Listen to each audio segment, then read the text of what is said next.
একুশের চেতনায় উজ্জীবিত চিরচেনা বাঙালির সেই মেলা এবার কিছুটা দেরিতে।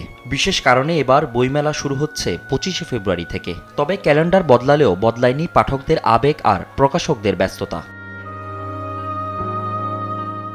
রাজধানীর সোহরাওয়ার্দী উদ্যানে এখন মহাব্যস্ততা। দিনরাত এক করে চলছে কাঠবাঁশের লড়াই। কেউ হাতুড়ি পিটিয়ে পেভিলনের কাঠামো দাঁড় করাচ্ছেন, কেউ ব্যস্ত রঙের আঁচড়ে শৈল্পিক রূপ দিতে। সময় যেহেতু সংক্ষিপ্ত, তাই বিশ্রামের সুযোগ নেই। আমরা কাজ করতেছি আপনার 2 দিন ধরে, আমাদের আজকে শেষ হয়ে যাবে। আমাদের ভালো লাগবে কাজ শেষ হলে। 2 থেকে 3 দিন লাগবে কাজ টোটাল শেষ হতে, মোটামুটি কাজ শেষের দিকে।